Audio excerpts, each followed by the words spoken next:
The year is 2011. The place is a restaurant in a city that prides itself on reinvention. The restaurant is called Hearth. It has 3 Michelin stars. The man is Julien Dubois. He is a chef. He is reading a review of his own restaurant in a national magazine. His hands are steady. They are scarred from burns and cuts, the tools of his trade. The review is a love letter. It speaks of his vision. It praises his technique. It describes the room, the service, the feeling. Then it comes to a single dish, a simple one, the cheese course. The writer describes a particular cheese, a goat cheese, aged, wrapped in chestnut leaves. The writer says it is not just cheese, it is a story, it is a place. It tastes of wild thyme and flint and the high, thin air of the hills north of the city. Julien reads the words. He feels a smile pulling at his lips. Then he gets to the last line of the paragraph. The writer has found the name of the farm, the name of the cheesemaker. Maria Varela's Cabra Perdida, the lost goat, is not simply the best cheese in the country. It is a work of art that makes you question everything you thought you knew about flavor. Julien puts the magazine down on the stainless steel prep table. The kitchen is quiet. Service is over. He thinks back 12 years, to a farmer's market on a dusty Saturday, a woman behind a card table, a single, perfect wheel of cheese under a glass dome. And he remembers the first thing she ever said to him. After he tasted it, after the world stopped for a moment, he asked her, "Where can I buy this?" She looked at him with eyes that had seen too much weather, and she said, "Only here." The co-op said it smells wrong. This channel tells the stories of people who were told no. The quiet ones, the ones who did not argue, the ones who simply went home and did the work. If you believe those stories need to be told, if you believe in the power of quiet persistence, subscribe to this channel, because we have so many more stories to tell. And you will not want to miss what happens next. Let's go back. Not to 2011. Not to 1999. Let's go back to the beginning of the story. The year is 1997. Maria Varela stands in the yard of a farm she has just inherited. The farm is 50 acres of rock and hope. Mostly rock. Her grandmother, Elena, had worked it for 40 years. She had come from a village in the Spanish Pyrenees, a place where the mountains were steep and the goats were stubborn. She brought 2 things with her, a small suitcase and a head full of knowledge. Knowledge about soil, about pasture, about the alchemy of milk and salt and time. Maria remembers her grandmother, a small, powerful woman. Her hands always smelled of herbs and goat milk. She would let Maria taste the whey. She would show her how to press the curd.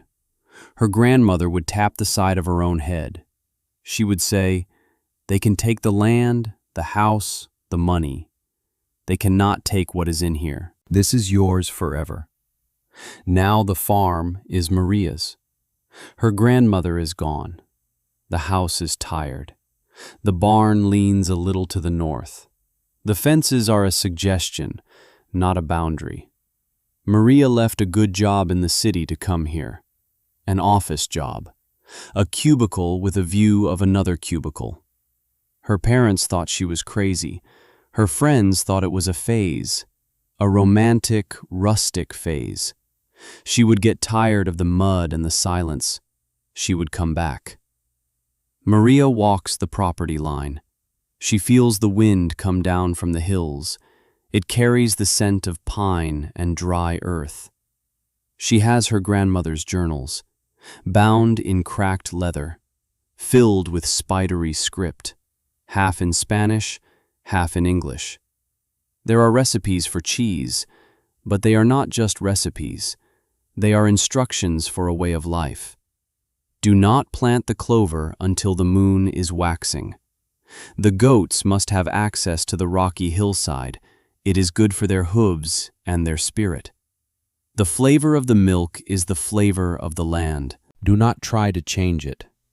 Only listen to it.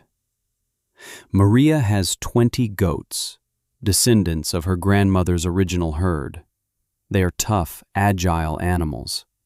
They look at her with intelligent, rectangular eyes. She has a small inheritance, enough to fix the fences, enough to buy the salt and the culture, enough to last 1 year, if she is careful. She spends the first year listening. She walks the pastures. She learns the names of the grasses: wild rye, fescue, orchard grass. She sees the patches of wild thyme, the mint growing by the creek. She learns the rhythm of the barn, the pre-dawn milking, the slow turning of the curd, the gentle pressing, the patient aging in the small stone cellar her grandfather built into the hillside. It is cool and damp. It smells of earth and mushrooms. It smells of thyme. She makes her first batch of cheese. It is small, imperfect, but it tastes of something true. It tastes of the high pasture. It tastes of her grandmother's hands. She makes another batch, and another.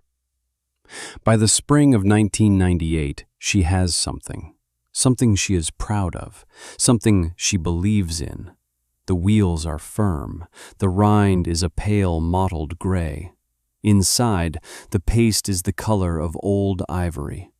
She wraps a perfect wheel in waxed paper and butcher's string. She puts it in a basket in her old pickup truck, and she drives down the mountain to the regional dairy co-op, the place that buys milk from every farm for 50 miles, the place that puts cheese in every grocery store in the state. This is the moment she proves that her decision was not a mistake, the moment she turns her grandmother's legacy into a living. The office is in a low brick building, clean, orderly. The man behind the desk is Frank Miller. He is the manager. His father was the manager before him. Frank is a good man. He serves on the town council. He coaches Little League. He has a kind face, weathered, honest. He knows dairy. His family has been milking Holsteins in this valley for 100 years. He smiles at Maria. He remembers her grandmother, a tough old bird, he says, made of iron and vinegar. He says it with affection. He says it with respect. Maria smiles back. She feels a wave of relief. He understands. He will understand the cheese. She unwraps it on his desk, the big, tidy oak desk. A picture of his family sits on the corner. A wife, 2 sons, all smiling. Frank leans forward. He looks at the cheese. He picks it up. He sniffs it. His smile falters, just for a second. He takes a small pocket knife from his trousers. He cuts a sliver of cheese. He puts it in his mouth. He chews slowly, thoughtfully. The silence in the room is heavy. It is the silence of a doctor about to deliver a diagnosis. Frank closes his eyes. He is concentrating, searching for a flavor he can recognize. He swallows. He looks at Maria, and the kindness in his eyes is the most brutal thing she has ever seen. "Maria," he says. His voice is gentle. It is the voice of a father. "I have been selling cheese in this valley for 30 years. I know what people want. They want consistency. They want mild. They want something predictable for their sandwiches." He gestures to the cheese on his desk. This is not that. "It's strong," he says. "It's gamey. It has a tang. I can't sell this, honey. It would just sit on the shelf. People would bring it back. They'd say it smells wrong." He sees the look on her face. He rushes to soften the blow. "But listen," he says. "The milk. Your goat milk. There's a market for that. A growing market. People with allergies. We can get you a good price. 30 cents a gallon. We'll send a truck. You won't have to do all this work. this messy, uncertain work. You can just milk the goats. It's a guaranteed check, every month. He thinks he is helping her. He genuinely believes he is saving her from herself, from her own foolish, romantic dream. Certainty, delivered with kindness, is more damaging than outright hostility. You cannot fight it with anger. You cannot argue with it. It can only be disproven with decades of work. Maria looks at the cheese, her beautiful, hopeful cheese, sitting on the desk of this good, kind man. She hears his words, smells wrong, gamey, strong. She hears the other words too, guaranteed check, good price, easy. She feels something break inside her, not her heart, something colder, something harder. She looks at Frank Miller. She says, "Thank you for your time." She wraps the cheese back in its paper. She does not look at him again. She walks out of the office, out into the bright, indifferent sunshine. She gets in her truck, and she drives back up the mountain, to the place where nothing smelled wrong, to the place where everything was exactly as it should be. Have you ever had someone tell you no? Not with anger, not with spite, but with a gentle, confident kindness. Have you ever been told you could not do something by someone who genuinely believed they were protecting you? That is the loneliest fight there is, because the enemy is not a person. The enemy is a story they tell themselves about how the world works. If you have ever had to fight that battle, drop a comment below. Tell us about the story you had to rewrite, because what Maria did next wasn't just about making cheese. It was about proving a different story was possible. She drove home in a haze. The kind man's words echoed in the cab of the truck. Smells wrong. Guaranteed check. 30 cents a gallon. She parked the truck but did not get out. She sat and watched her goats. They were browsing on the hillside, moving with a purpose she could not understand. They chose certain plants, ignored others. They were not eating randomly. They were composing the flavor of their milk, composing the flavor of the land. She finally went inside. The house was cold. She put the rejected wheel of cheese on the heavy wooden kitchen table. She sat down. She cried. Not for long, just long enough to wash the dust from her eyes. Then she got up. She made a fire in the wood stove. She opened her grandmother's journal. She ran her fingers over the faded script. She found the page she was looking for. A section on wild herbs. Elena had written, "The men in the valley want the milk to taste of nothing. They feed the cows corn and dust in a barn. They believe the flavor is an impurity. They are fools. The flavor is the land. It is the sun and the rain and the rock. It is the story of the year. Do not hide the story. Make it clearer." Maria closed the book. The decision was made. It was not a decision made in anger. It was a decision made in clarity. She would not sell her milk. She would not make a cheese that tasted of nothing. She would make a cheese that tasted of everything. She would make it clearer. The next morning she began the real work. She walked the 50 acres with a new set of eyes. She was not just a farmer. She was a curator, a steward of flavor. She divided the pasture into 5 sections. She installed temporary electric fencing. She began a system of rotational grazing. The goats would spend 1 week in each pasture, giving the land time to recover, giving the wild plants a chance to thrive. In the spring pasture, she encouraged the wild onions and dandelions. In the summer pasture, near the woods, she let the blackberries and wild raspberries run. In the high, rocky autumn pasture, she nurtured the thyme and the hardy, bitter herbs. Her neighbors thought she had lost her mind. The other farmers in the valley. They saw her moving fences every week. They saw her goats eating what they considered weeds. One of them, a man named Henderson, stopped his truck one day. He leaned out the window. "Maria," he yelled, "what in God's name are you doing? You're letting them eat weeds. It's gonna sour the milk." Maria just smiled.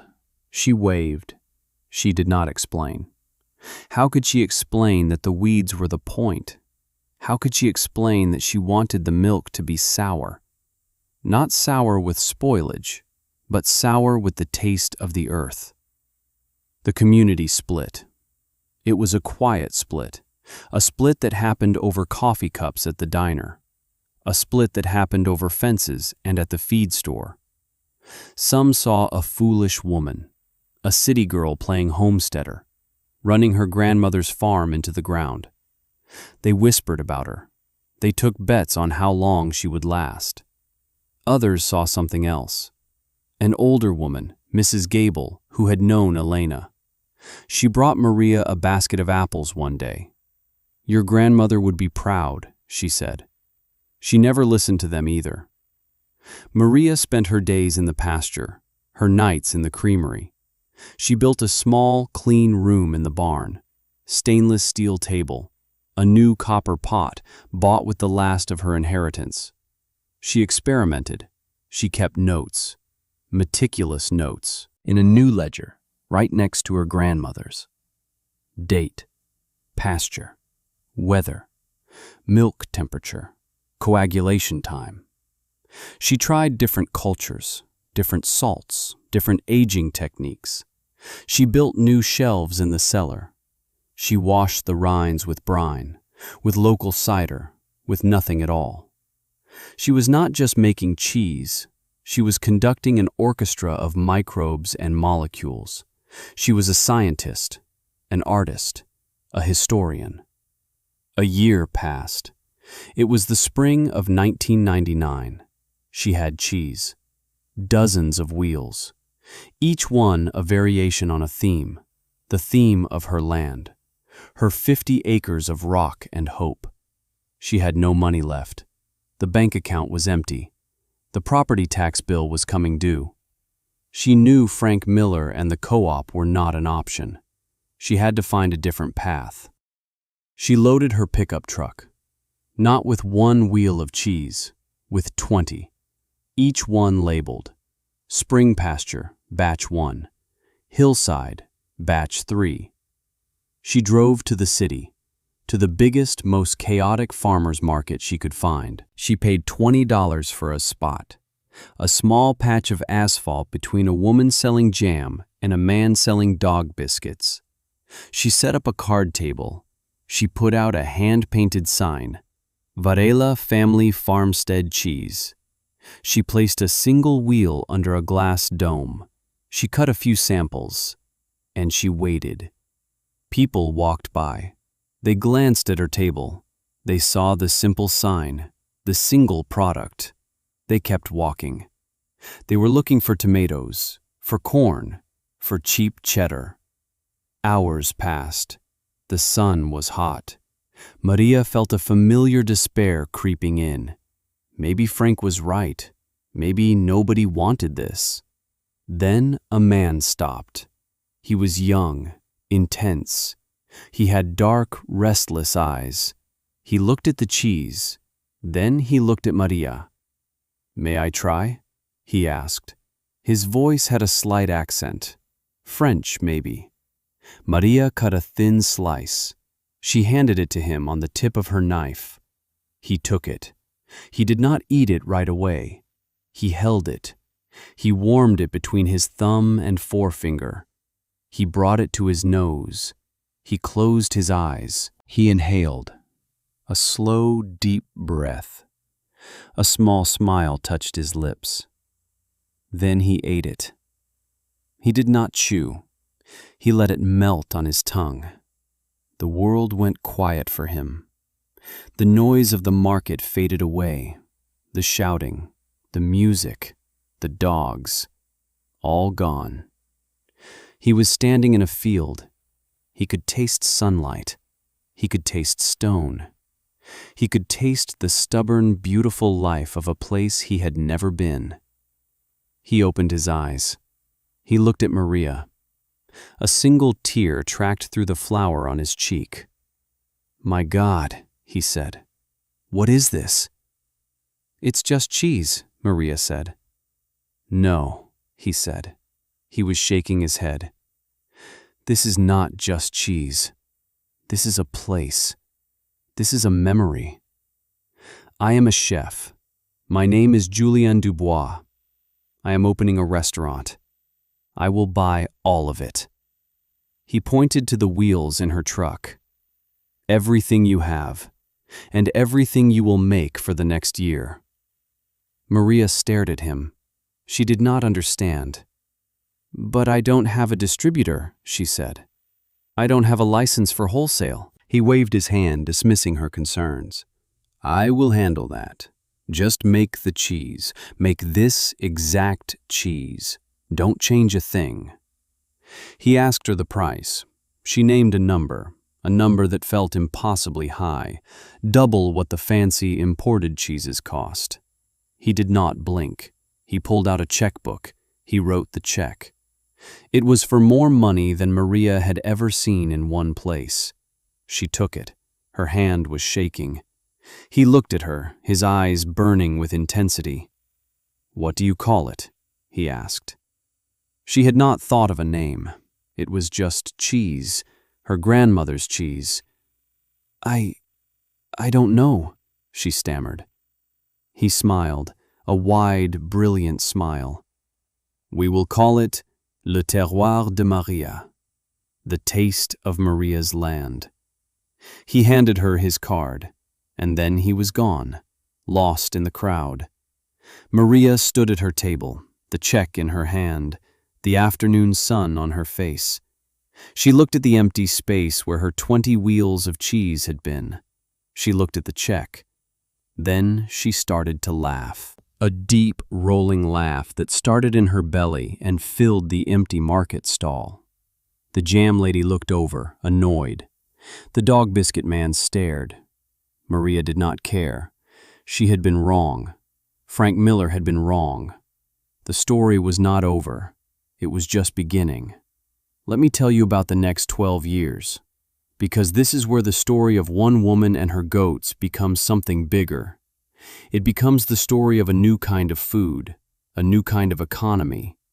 The first year, Maria sold exclusively to Julien Dubois. His restaurant, Hearth, opened in the fall of 1999. It was a sensation. Critics loved it. People lined up for reservations. And they all talked about the cheese course, this strange, wonderful cheese that tasted like a wild mountain. Julien paid Maria on time, every time. With that money, Maria did not buy a new car. She did not take a vacation. She bought the 20 acres of overgrown pasture that bordered her farm to the west. The owner had been trying to sell it for years. He thought it was worthless. Maria paid him his asking price. Cash.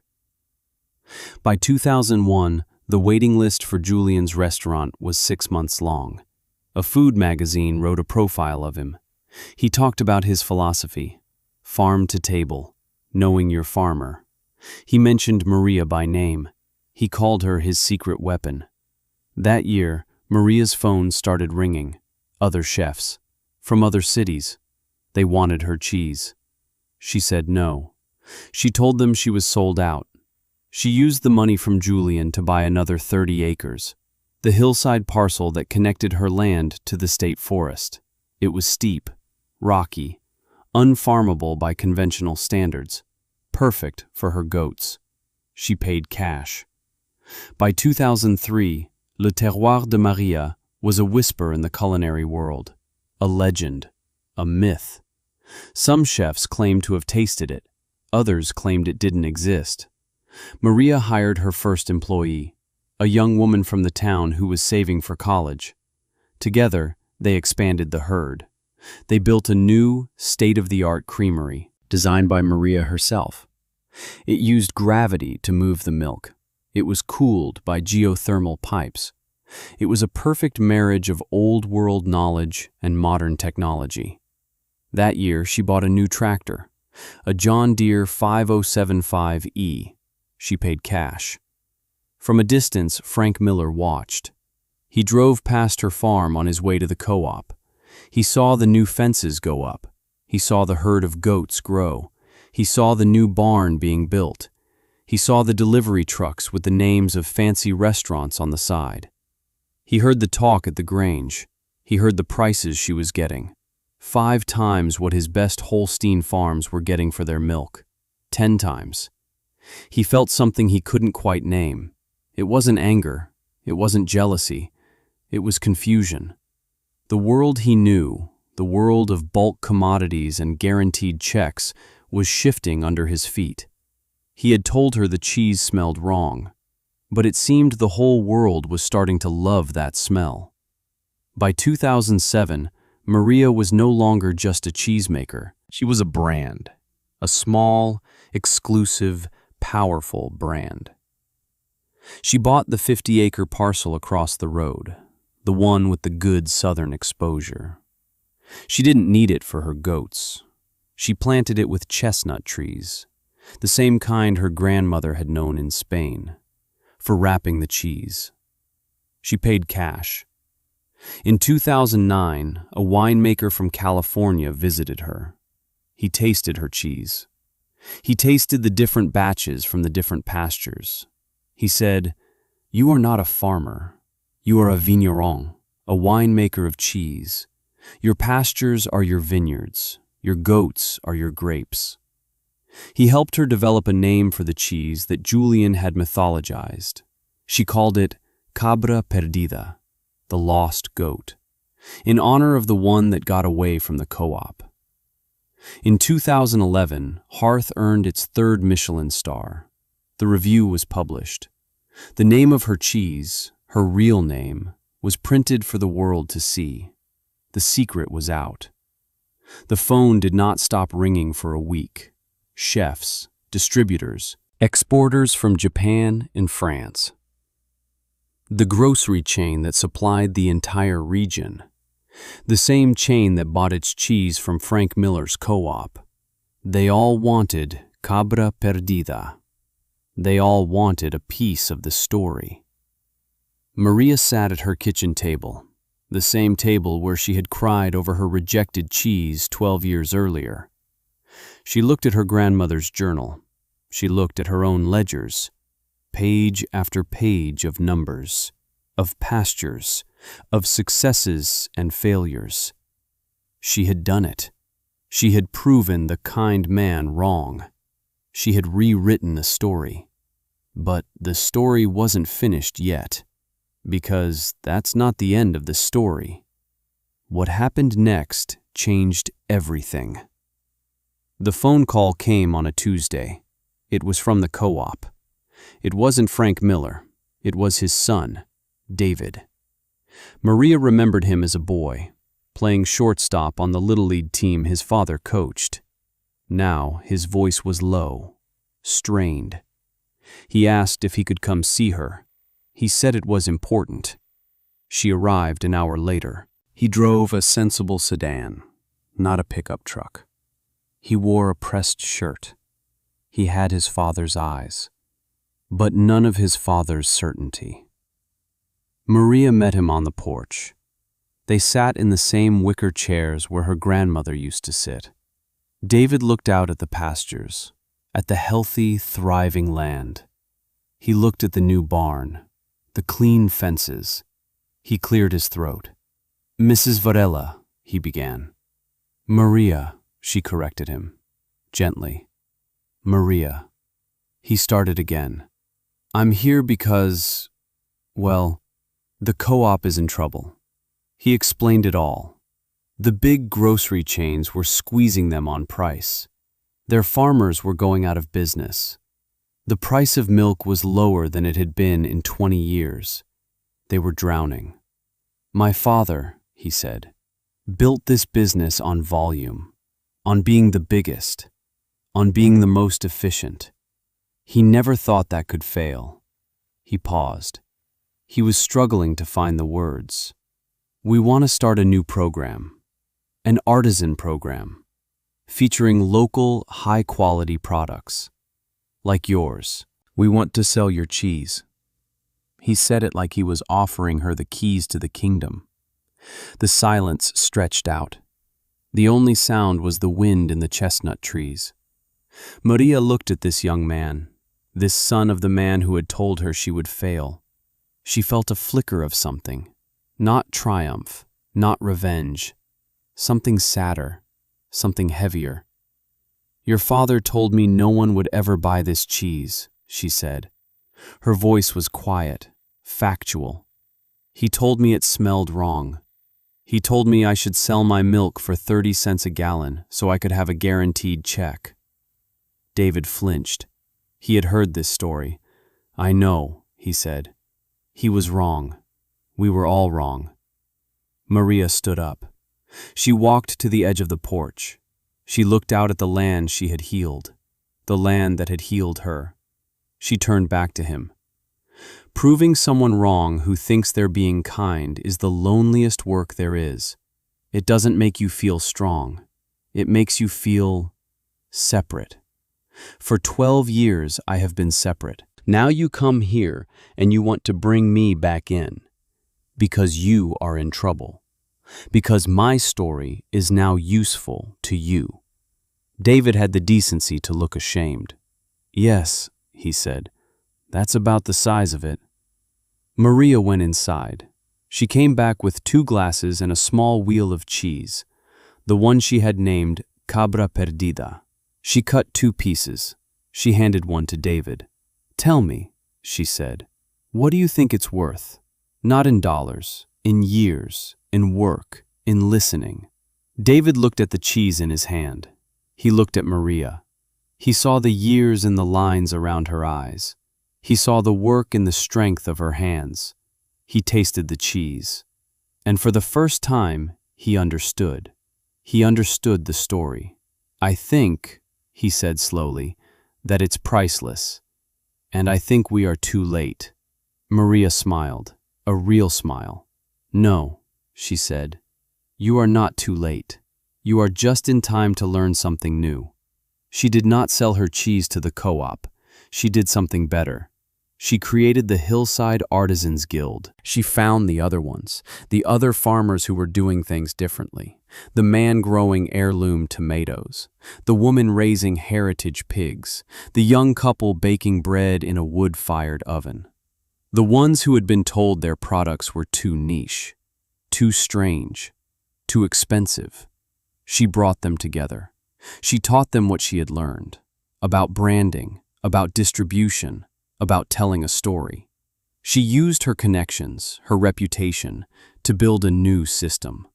A system based on quality, not quantity. A system that paid the farmer first, not last. The guild bought an old warehouse in town. They turned it into a shared distribution hub, a market, a place where people could come and buy food that tasted of a place. Frank Miller, retired now, would sometimes drive by. He would see the cars in the parking lot. He would see the farmers, his old neighbors, unloading their goods, laughing, thriving. He never went inside. He just watched from a distance, the witness to a world he had tried to prevent. Maria's legacy was not just cheese. It was possibility. She started a scholarship in her grandmother's name, the Elena Varela Grant for Women in Regenerative Agriculture. Every year, it gave a young woman enough money to start her own farm, her own dream. No debt, no asking for permission. The first recipient was a young woman from the city. She wanted to raise bees. The second wanted to grow mushrooms. The third, flowers. Maria mentored them all. She taught them about soil, about listening, about the quiet power of proving people wrong, not with words, but with a harvest. Today, if you visit that valley, you will see it, the change. It's not just Maria's farm anymore. It's a dozen small, thriving farms. The old co-op building is still there. David Miller runs it now. They don't sell much commodity milk anymore. They sell cheese from the guild. They sell bread. They sell honey. They are smaller than they used to be, and more profitable. On the wall of David's office, There is a photograph. It's of him and Maria. They are standing in her pasture. They are both smiling. And somewhere, on a shelf in a museum of culinary arts, there is a small, simple object. A wooden cheese press, carved by hand, worn smooth by a grandmother's touch. It's the physical artifact of a quiet revolution, a reminder that sometimes the most radical act is to simply believe in the flavor of your own land, to believe that nothing and no one smells wrong. They just smell of a story that hasn't been told yet. Right now, somewhere in the world, someone is being told no. Someone is being told their idea is too strange, their dream is too small, their work smells wrong. They are being told this by a kind person, a person who thinks they are helping. This story is for them. It is a reminder that certainty is not truth. It is a reminder that the world can be changed by one person who refuses to believe the story she is told, the person who goes home and listens to the land instead. If you know someone who needs to hear that message, share this story with them. If you have a story like this in your own life, tell us in the comments. And if you believe these stories matter, subscribe, because the world is full of lost goats, and they are all just waiting for someone to see their worth. They are all just waiting to come home.